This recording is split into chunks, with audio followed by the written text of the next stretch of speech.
What's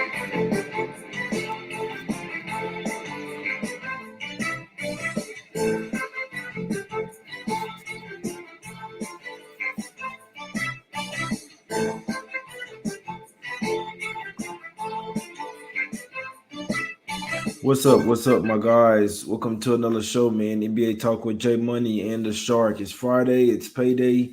We're trying to get back to some cash, man. What's up with you, Shark? Everything cool with you? Absolutely. Rainy day here in Florida, 70 degrees. I get one of these a year. I'm enjoying it. Obviously, yesterday did not go our way. People have said we want to recap. We'll talk about this for a half second. Effectively, what we got yesterday was the Atlanta Hawks doing what they had done for a period of time in third and four back-to-backs, complete fourth quarter melt. Nothing you can do about it. Of course, we work our asses off to be in a professional mindset, which allows us to not live in regret and really worry about what happened yesterday. I've gone through the card in detail. Jay Money has gone through the card in immense detail. And we have official plays. We're ready to dominate. Free Friday, November 5th, 2021. Jay Money, lead the way. Yeah, what's up, man? Hey, we're doing all right. We're doing all right. Yeah, it's tough, man, because it's people gonna say, "Hey, we're taking the Pistons. You guys taking terrible plays, terrible teams." The terrible teams cover sometimes as well, guys. It's a good spot, doesn't always work out. I would take that spot 10 out of 10. Obviously, there's people say you'd lose 10 out of 10, but it's a spot that I'd like to be on. Just didn't work out, and I've been noticing we've been covering the first halves with the teams, and then they always melt in the second half. Man, it is pretty frustrating, but it is what it is, my guys. Let's get to the first game of the day. We got the Spurs versus the Magic here. Sharks Spurs versus Magic. They land 3.5. This time, obviously, the first game of the season, the Spurs beat the Magic, beat them down by 20 points. Now, Pirtle's not in this game. The Magic, obviously, they've yet to win a home game, right, Sharks? So we know they've been teetering on a win at the house. At some point, it's going to happen. They're 2-7. The Spurs 2-6. I know that they're kind of down on themselves where they lost the Mavs game, had a chance to come back and win that one. But it's call me crazy. I lean Magic here. It's not a game that I'm in a hurry to go and bet. Obviously, the Magic are a doormat in the East, but I believe the Spurs are a doormat as well in the West. They're missing their starting center. Not a ton of size out there. Guys like Mo Bamba, you know what I'm saying? They probably do well in this game, Shark. What you think about this one? Yeah. I mean, this is a tough one to cap. This card tonight is one of those cards you can't just look at half-ass and come up with outcomes here. I mean, you got to go into layered analysis of this. Of course, when you start looking at this, we did lose, or I did, I should say, the opener where I took the Magic on the road on a short figure, assuming there would be some upward movement there. There was not. San Antonio absolutely cleaned them up. And San Antonio has cleaned them up 3 times in a row dating back to last year, all complete blowouts by 20-plus points. And this line is plummeting against. This is the shortest figure of the 4. It's coming down to 3.5. And I think what they're telling you here is that the Magic have found some sort of fluidity with the group, as Jay just suggested, Mo Bamba, Cole Anthony, and these guys. They may not be a playoff type of team, but they sure as hell give you their best effort, which is not something you see from all teams in the NBA. This team will give you effort. Even in the game the other night against Boston, Boston just did what Boston can do, which is outclass you in a quarter. They did it last night against Miami as well, 33-9 in the second quarter. This is not Boston. This is not a divisional game. This is not a conference game. This is an out-of-conference one-off for the Spurs, coming off of a really tight cover and outright loss against Dallas last time, which we had correctly. You guys notice we really understand some teams better than most. Spurs would be one of them. It's a letdown spot. Unofficially, nothing for me here. The number is all over the Magic, though.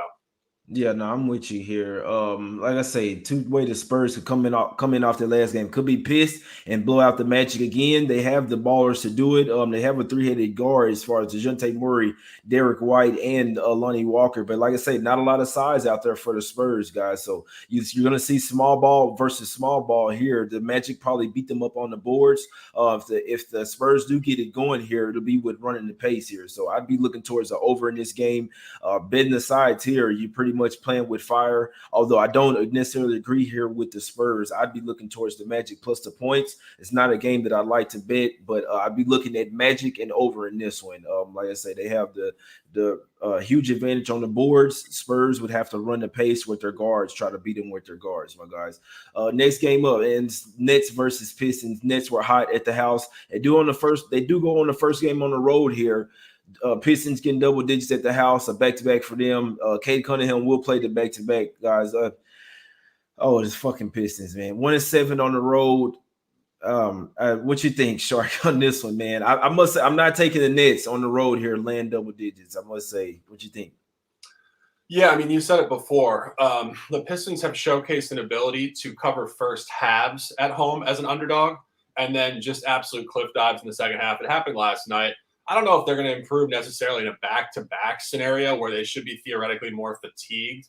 Of course, Brooklyn did blow them out going back a few games in Barclays by, I believe, 20-plus points. That line was 12. This came in at 10. It should be 9. It's showing 1 point of strength to the Nets. Ultimately, again, you don't want to take the Nets here either. It's a Joe Public special. But, again, the line is showing 1 point of strength towards it. And I don't know if we can trust the Pistons to hang on down the stretch in any format right now. Definitely a no play for me. I barely looked at this game. Yeah, I didn't even want to talk about this game. I mean, I hate to just be super pissed at the Pistons and not even want to come back on here and talk about it. Like I say, the Nets were at the house for a while, guys. So when the basketball team is at the house for a while, and I told you guys the last game, don't be surprised if they shoot really well. It's a little different when you head down the road after being at the house for 6 straight games. They were at the house for a while, first game on the road, but this is the Pistons. So good God, I mean. Oh man, I can't believe that they dropped this shit yesterday, but it happens. I guess I can because I'm still pissed at them. But the Grizzlies, I don't be surprised though if Friday night home game getting double digits there, man. It's gonna piss me off, but this is when they're gonna come to play. Next game up, we got the Grizzlies versus the Wizards here. Shark line open up at 1 for the Grizzlies. Now it switched to 1.5 for the Wizards here. It'd be interesting what happens in this one, man. The Wizards been balling out, right? They're coming off a little losing streak. Now the Grizzlies a couple straight wins versus huge wins in the West over there versus the Nuggets. Now you go on the road versus an Eastern Conference team here. I think the Wizards get this one, Shark. I do think they get them. I hadn't betted though, Shark. What you doing? Yeah, I mean, this is tough. The Grizzlies are 3-1 ATS on the road, but those are all against the West. So you get a major environmental shift. You do get a double revenge game here. The Memphis Grizzlies did clean them up twice last year, emphatically, both by double digits. The line is moving against it. The line is all over Washington here. The only issue I have with taking Washington is we don't really know how good Washington is. People were really hot on Washington when they were hot. Now they're cold on Washington. Public opinion can swing very quickly. And I just don't think if we look through their schedule, we really know if the games were on them or not. I talk about this all the time. Sometimes you can show up just in a neutral body as a team, and the opponent is either super on one or super flat, and the result is more so on the opponent. And I actually think if you go through Washington's games this year, most of their outcomes were more on the opponent than them. And now it's coming back to them, particularly as Vegas is adjusting the lines mildly to their strength quotient here. Again, it's hard for me to cap, though, because you do get a double revenge game, and Memphis is off of 2 huge wins at home against Denver. So it's a letdown spot for Memphis for sure. But, again, is Washington that good? It's very difficult to cap. This reminds me of Wednesday where we went through the games, and there were just a lot of really tight lines and counterpoints against. I could give you a really good argument for either side of this game, and thus it is a no play. Yeah, I'm with you on that. Like I said, this is a different year. I'll tell you, the old way I used to look at games, I'd be on the Grizzlies here. It's a new year though, and I must say, I'm starting to realize you obviously have to adjust to the and we have to adjust to the new age. Like everything is changing. It's a new ball. The refs are starting to call it a little bit more like. That's why you see a lot more unders come through as well. They call it a little bit more like 90s basketball, letting these guys play. So. This guys that's flopping, all that shit's not working. You see this Dame Lillard, Harden, Trae Young, they're not looking as good this season because they're not calling as well. So it's all an adjustment right now. This is an adjustment period. It is what it is. So I guess what I'm saying is the new wave would be to take the Wizards. But I mean, I know that the Grizzlies are a better squad than them. You see what I'm saying? Even though the Wizards off a couple of losses, like I do think they're due to regress back to the mean. They were way too hot. The Wizards are not that damn good in my opinion. Like you say, a lot of that was on the teams they were playing. They just got hot, catching teams at the best time for them, at the worst time for the other team. So this is a toss-up game. The new age NBA, the way this year's going, the Wizards will get this one done, even though the Grizzlies are the better squad, guys. So it's a tough game. Let's go to the next one, man. It's Cavs versus the Raptors here. You talk about a team that's being so hot, man. The Raptors have been a little hot, I must say, and the Cavs have been undervalued in the market. Not necessarily agree with the Raptors open up at 6-point faves. You look at it come down to 5.5. It's Cavs or nothing for me here. I can see an under type game. You also see the total open up at 208. It's come down to 204.5. This goes right into what I was just saying. 90s type basketball. Both of these teams are really good defensively. Don't necessarily play at a fast pace. I think the Cavs can sneak inside here in this one, Shark. What we're doing here? Yes. First official play on a suddenly not so casual free Friday, November 5th. Going to the visitors' locker room at Scotia Bank Arena. Cleveland Cavaliers plus 5.5. What we're looking at here is a double revenge game. 2 blowouts coming in last year. However, one thing I always talk about when you look at the 3 matchups, the Cavs did win game 1 against the Raptors last year, then proceeded to get revenge, and then got blown out late season at Toronto, in Tampa, but still adjusted for neutral home court advantage, assuming it was Toronto. That's how books look at this. 112-96 on a minus 11.5. So when you lay 11.5 and then it comes down half the deficit after you overspent on the line, this is shortening up for a reason. The Cleveland Cavaliers are one of the best buy spots in the sport right now. Not only that, Toronto is ultra hot. Toronto's on a dub 5. It's very similar to what we said about Washington. This team now, we're trying to figure out, okay, are they really this good now? They are off a 3-0 ATS road trip straight up and against the spread. They come home the demonic, brutal home game 1 environment. And one corollary point, I go back to the game they laid 9.5 points to the Orlando Magic at home, the only time they were a home favorite of significance this year. They won 110-109, did not cover. I think Cleveland comes in here, catches them napping, catches them too hot, catches a really motivated spot in a double revenge off some insulting spots, and a great line moving against the previous outcome and result. Cleveland plus 5.5, official play from the Shark. Yes, sir. I like it. Yeah. And then, like you say, they come off 3 straight wins as a dog on the road. Then you come back to the house and you're laying points. So it's an extreme environmental shift from every single angle there. You see it open up at that 6, come down to 5.5.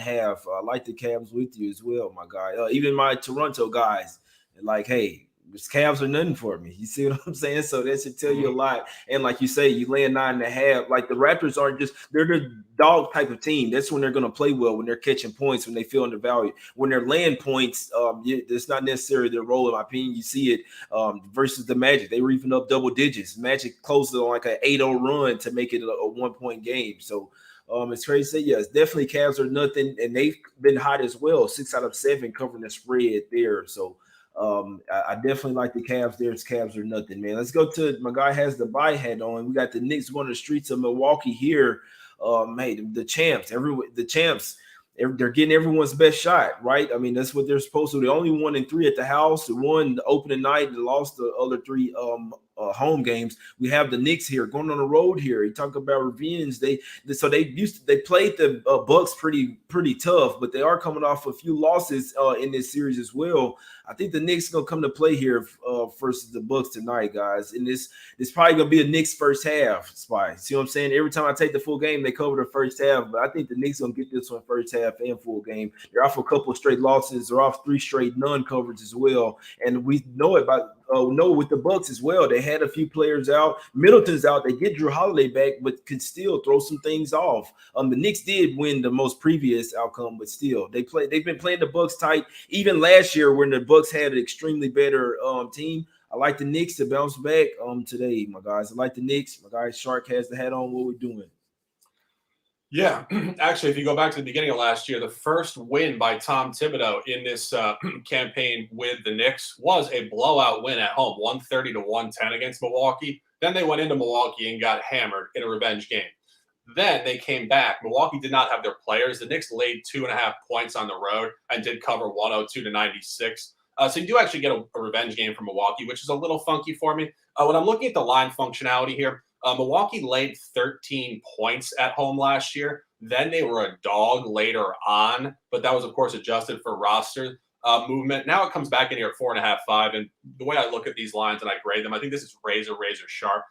Milwaukee is sort of undervalued on the campaign themselves. It's kind of like what we said against Indiana last game. We wanted to take the Knicks off a loss themselves, but the opponent was also lackluster, should improve. Milwaukee's also lackluster and should improve. But I do think centering on the first quarter and the first half is very good. The Knicks in this Thibodeau, Julius Randle group are very good in the first quarter, first half, and they are very good off losses, and they are even better off of a game where they came out terribly. The last game they came out, they were down 12-16 points against Indy in the first quarter. It was their worst first quarter of the entire season. I think they really come in here today with better juice. As Jay suggested, Drew Holiday's back. That could be a little bit of a adjustment period for Milwaukee. I haven't finalized this yet. I haven't had a line for the first quarter, first half on my book this morning. But the significant lean here, I will post on Twitter later if I make this official, would be first quarter, first half. Jay? Yeah, I like the Knicks here. I think it could be a trifecta spot. What I'm noticing with the Bucks though, and even though they really came out to throttle the Pistons last game off 3 straight losses, they pretty much just said, "Hey, look, we can't lose 4 straight. We're going to take this game serious." Like I just seen them being so up and down right now. They are the champs. They're coming off a huge offseason. We know Middleton and Holiday, even though Giannis is still one of the better players in the league, they've shown that the regular season they're just not that interested right now. That's what I'm starting to see from the Bucks. So don't get it twisted, guys. If they take games serious, they can really come out. But I've seen them do it more times than not. Just come out as like, oh, this is the early, not only regular season, early regular season. There's a long way to go. These guys are basically like coasting their way, not trying to get injured. And really, like you'll see the Bucks really turn it up, especially when they have the big 3 towards later in the season. They'll really start getting to gear. Right now, I'm really starting to see a change, that championship hangover from the Bucks. I think the Knicks coming here off two straight losses, really trying to play their best game, ESPN game as well. I really do think they turn up here, my guys. And you see the line plummeting well. It opened up as 5, it's down to 4. I think this is a sharp take here for the Knicks, all quarters, the first quarter, first half, and full game as well, my guys. Let's go to the next one here. We have the Clippers versus Timberwolves, man.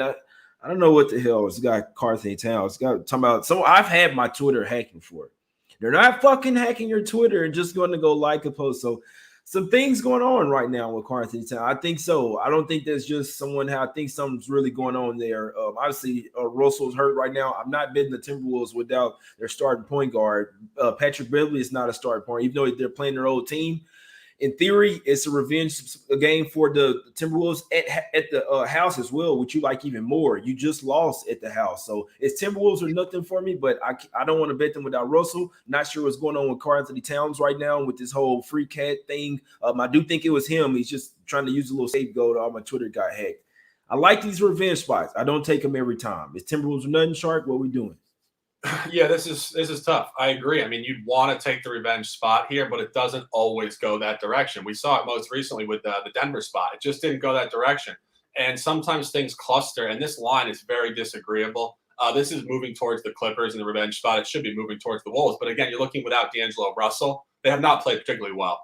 They've lost 4 straight home games. They've been really kind of lackluster, very inconsistent. The only point to taking the Wolves here, obviously outside the revenge point, is the Clippers went on a nasty 3-point heater in the last game. They shot 58% from 3. It was a clinic, and they won the game by 10 points. So when you really zoom out in the matchup and one statistic stands out like that so much, when you win the game by 10 or 11 points, but you outshoot them by 30-plus points from the 3-point line, that's going to regress to a more normalized average.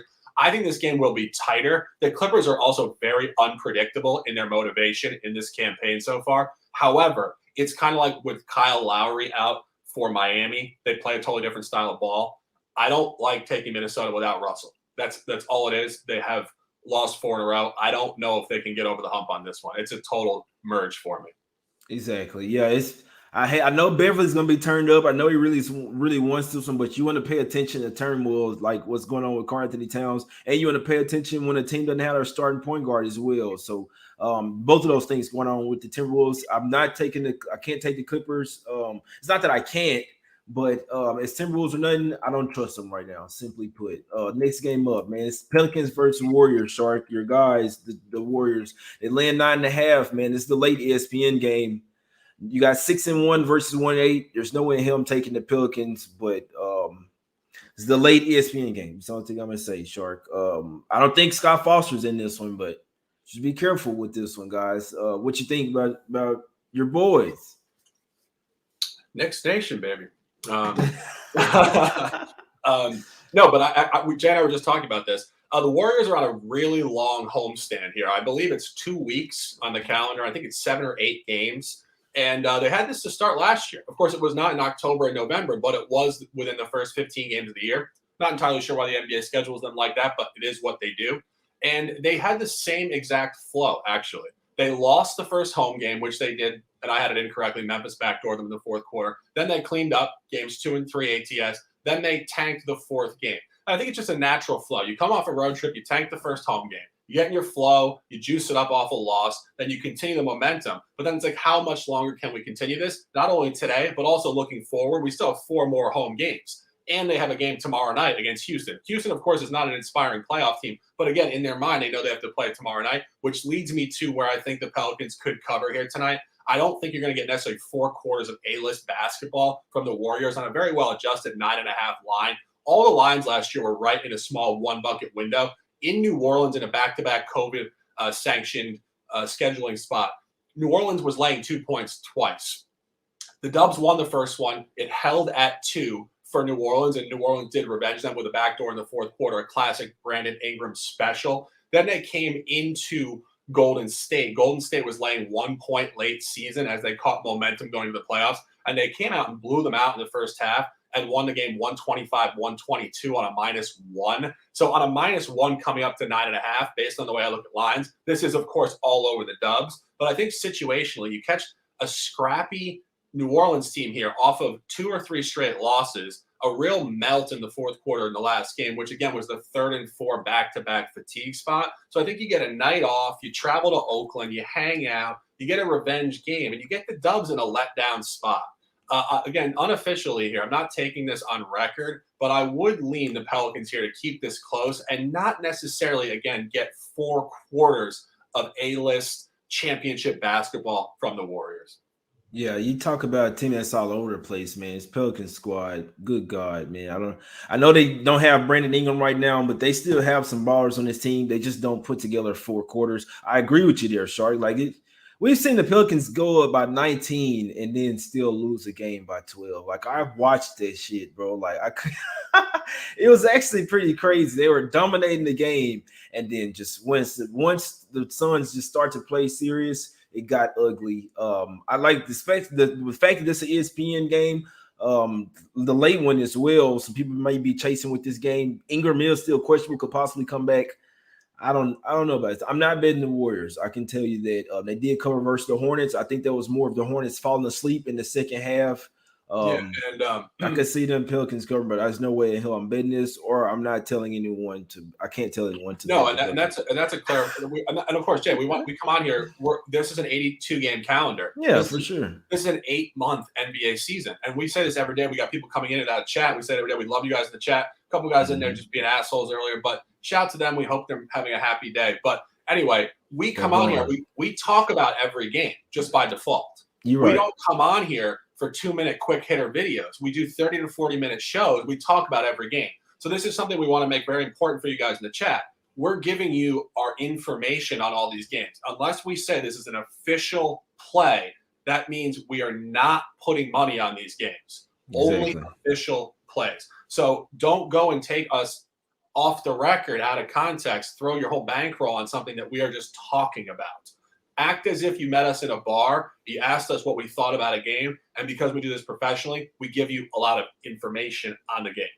Yeah, no, I'm with you on that. With that said, let's go to the last two games. We got the going to the streets of Portland, Oregon. We got the Pacers facing the Blazers. Man, the Blazers coming off a 3-game road trip. They lost every single game. A lot of things going over there. Dame's not looking like Dame. I still think he wants out.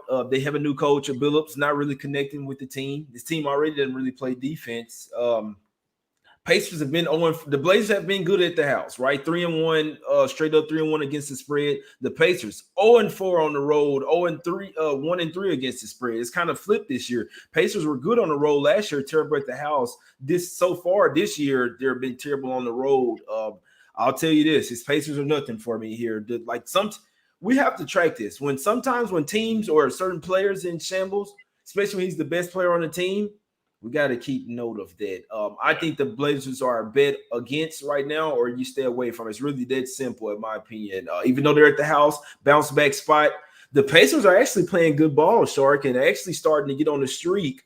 They're catching points here. I don't agree with it. Open up at 3.5, going to 4.5. Blazers taking money. I don't agree with it. Pacers starting to get hot now. Shark, what are we doing? Yeah, there's a lot of things going on here yet again. I think the first standout point is you get Portland coming off a long trip, where they won't necessarily come out particularly well in the first half. You do get a revenge game here for Indiana. Portland did win in Indiana handily middle of last season, but rewind to the beginning of last season, Indiana did beat them down in Portland at the Moda Center, 111-87. And again, Indy's one of those teams that really came out extremely poorly, 1-6, but a lot of coin flip losses and just some roster ambiguity the first 7 games of the season. They're showing life now. And I do think, as you made the comment, when your top player, Damian Lillard, is so far outside of the group's general flow emotionally, more so than on court, his on court quality has been horrible, but that's triggered by his emotional disconnect. It could bring the whole team down. It's like a funeral on court every game. And I do think Indiana catches some wind here. In terms of the line functionality, this is on Indiana. As you said, -3.5 open. The game last year in Portland was -3.5, so it's the same line. However, in terms of the functionality, in the revenge game on the road for Portland, it came up to 5.5, which was really strong for them because it should have gone the other direction to pick, and they blew them out. So we can kind of trust the line functionality in this matchup. And now it comes back down at home to 3.5. I think they're telling you this is going to be a tight game. I think they're telling you that the best look here would be the Pacers.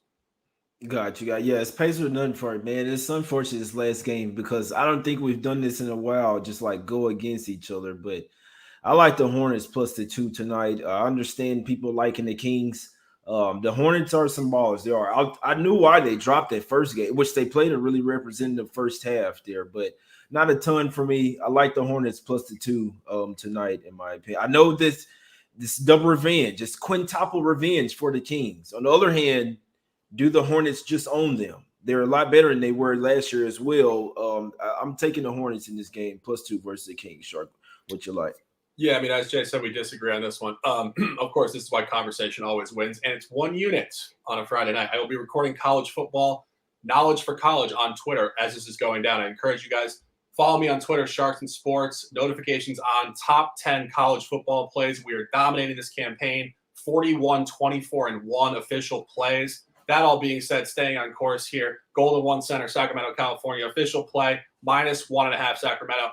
Jay said it. It is a quintuple revenge game or whatever. The one thing I do look back at, however, last year, Charlotte won in Sacramento 127-126. They were down by 7 or 8 points in the last minute. It was an absolute melt by the Kings. And you look at both games, the Kings lost 122-116 in Charlotte. So both games were really, really tight.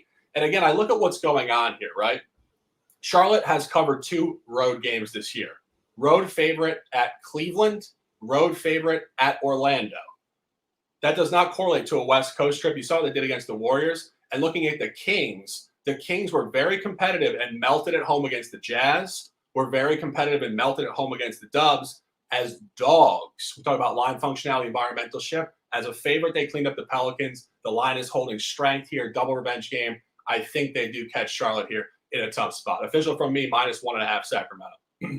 Yep, give me the Hornets here plus the 2 guys. Even though they're on the West Coast, I'll tell you that's the only thing boding well for the Kings here in this game, in my opinion. It is double revenge, not only double revenge. They've lost the last 5. So when I like to look at the double revenge spots, I like to look at have they been neck and neck with them in the series. Or if a team just owns them, I usually go with that team or I lay off here. I know that the Kings have been overperforming in my opinion this year.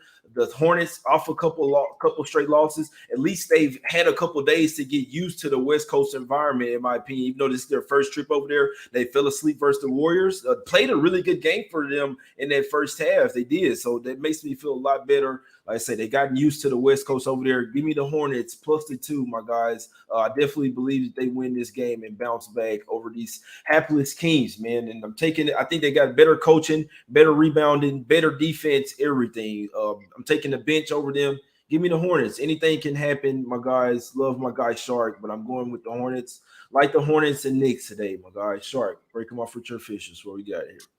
Yeah, 2 official plays, as we just stated. Zach King's little disagreement. And of course, if we disagree, maybe don't go nuts on either side if there's this much disagreement. But the other one we are taking, I think, with full alignment, Cleveland Cavaliers plus 5.5, traveling to Toronto. Too hot, dub 5, environmental shift coming home in a double revenge game. So 2 officials, Cleveland plus 5.5, Sacramento minus 1.5, and definitely looking at Indiana in some format. November 5th, 2021, as I said, 9 p.m. college football on Twitter. Follow it, love it, dominate it, and respect it. J Money is money. All respect, love to you. I love working with you. Let's dominate. Close them out.